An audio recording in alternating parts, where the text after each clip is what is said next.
Assalamualaikum warahmatullahi wabarakatuh. Halo students, semoga kalian selalu dalam lindungan Allah Subhanahu wa taala, diberikan kesehatan dan tentunya makin semangat untuk belajar. Kali ini kita akan membahas materi chapter 8, mata pelajaran bahasa Inggris kelas 9 semester 2, yaitu passive voice. Apa sih passive voice itu?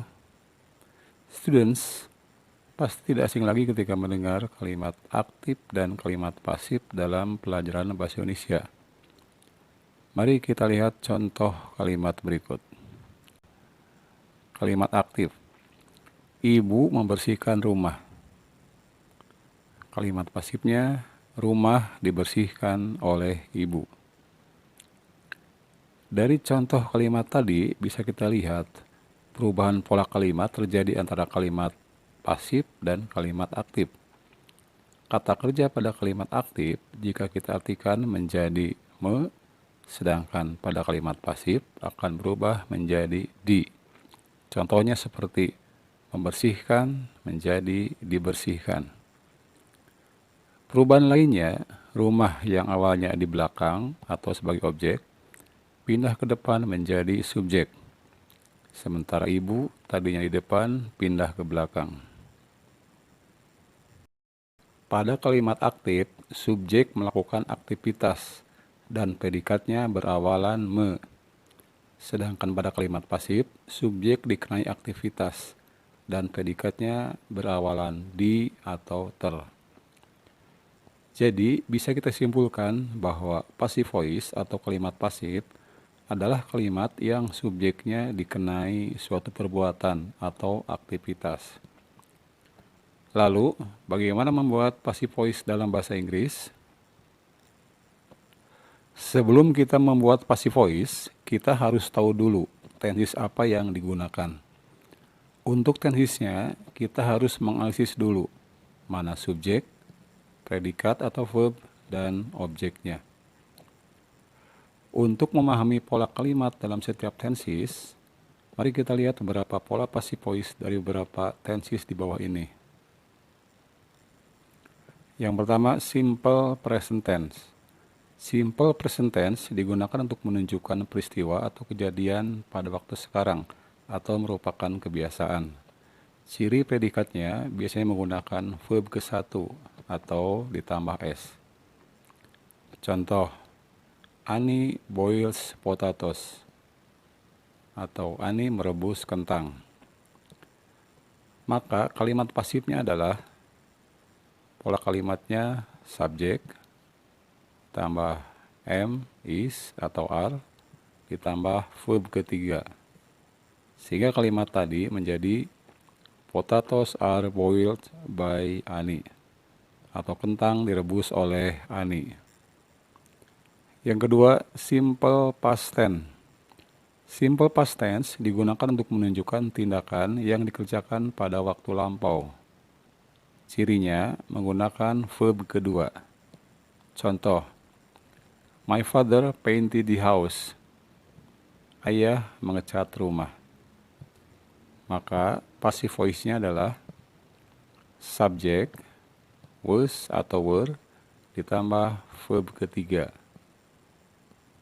Kalimat tadi menjadi the house was painted by my father. Atau rumah dicat oleh ayah. Berikutnya, present perfect tense. Present perfect tense digunakan untuk menyatakan kejadian yang telah dilakukan. Cirinya biasanya menggunakan kata have atau has. Contoh, my brother has dried the shoes. Kakakku telah mengeringkan sepatu. Dan pola kalimat pasifnya adalah subjek, have atau has, ditambah been, ditambah verb ketiga. Contohnya, the shoes have been dried by my brother. Atau sepatu telah dikeringkan oleh kakakku. Yang keempat, present continuous tense. Present continuous tense digunakan untuk menunjukkan tindakan atau perbuatan yang sedang dilakukan. Cirinya menggunakan verb ing. Contoh, my sister is frying egg. Kakakku sedang menggoreng telur. Dan bentuk passive voice-nya adalah subjek, am, atau is, atau are, ditambah being, ditambah kata kerja ketiga.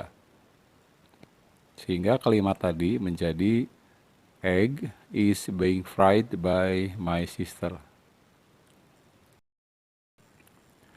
Yang kelima, future tense. Future tense digunakan untuk menyatakan kejadian yang terjadi di masa yang akan datang. Cirinya ada kata will. Contoh, my uncle will buy a car. Paman membeli mobil. Dan bentuk kalimat pasifnya adalah subjek ditambah will, ditambah be, tambah verb ketiga. Contoh kalimatnya, a car will be bought by my uncle. Mobil akan dibeli oleh paman. Untuk membantu student berlatih, berikut beberapa list vocabulary dari bentuk dasar hingga menjadi bentuk passive voice yang bisa kalian hafalkan.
Demikian materi kali ini, semoga bermanfaat. Sampai jumpa di materi berikutnya. Thank you for watching. Assalamualaikum warahmatullahi wabarakatuh.